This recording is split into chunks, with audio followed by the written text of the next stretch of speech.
Hello all, welcome to the next video in Linux command line tutorial series. In the previous videos, we have known that there is a type of commands in Linux known as aliases.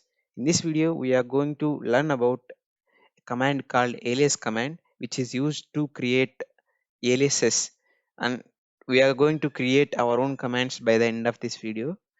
Before learning about alias command, we need to know a command line trick to execute more than one command on a single run. So we can just separate each command by semicolon character and run them. So let us see examples for this. So first let us see the contents of current directory. You can see that the current directory contains these directories. So let us run more than one command now. So let's change our directory to Kareka directory, and then first let us see the contents of Kareka directory. You can see that these are the contents.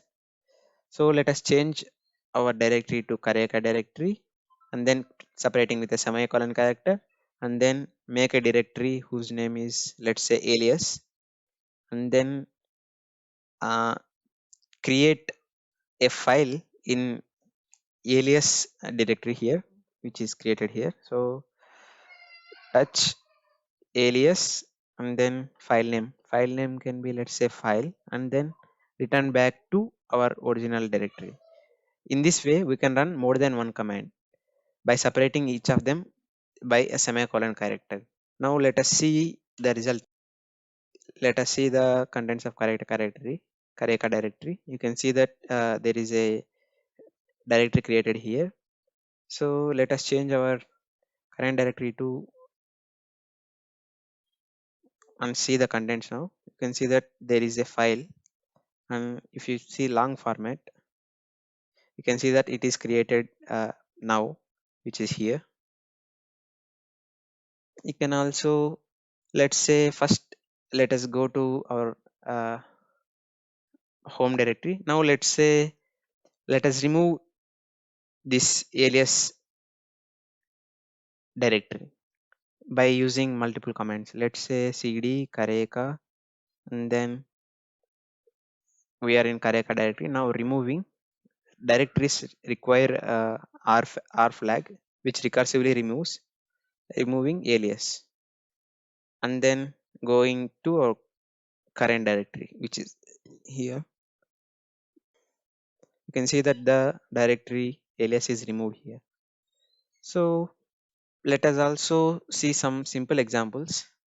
You can just move to root directory, and then list the contents of root directory, and then come back to last working directory, which is home directory.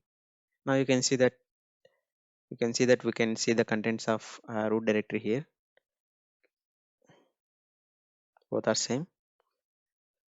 So in this way, we can run more than one command in a single run, more than one command in a single execution.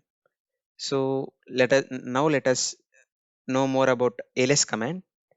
So the general syntax of alias command is alias, which is command name, and then separated by space, and then name. Name is the name of the command you want to create, and without giving any white spaces, you have to specify equal to sign, and then a string. The string can be a sequence of commands like this. The string can be what the the functions, the function of the command here. So you can say that this is a type of programming, but not that deep. So now let us create alias to the above sequence. Let's say, let us create alias to the cd this sequence, and then let us name it as list root, listing root. So list root, which is the name of the command. So without giving any white spaces, if you give white spaces, the alias will throw an error or do something else.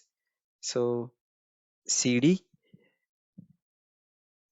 and then going to listing, and then go coming back, and to see if this command is an alias command or not. So let us you can just run alias command without any arguments, you can see all aliases here. You can see that there is an alias list root here, which lists which functions our given function, listing the root directory contents. So let us test the list root command. You can see that it lists or it does its function. We can also remove alias commands using unalias command.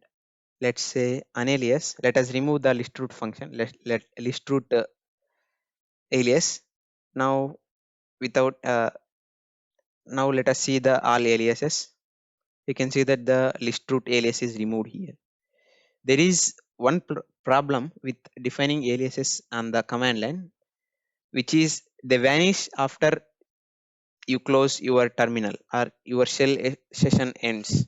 This problem can be resolved when we learn more about Linux environment in the future. So let us see if they disappear or not. So let us create an alias list root, which is equal to c listing. So let us just run list root. You can see that this is listing the root directory contents. Now let us close the terminal and open the terminal again. Let us see the aliases now. You can see that the list root alias is not there here. So this is the problem we'll be facing when we use alias command without knowing about Linux environment.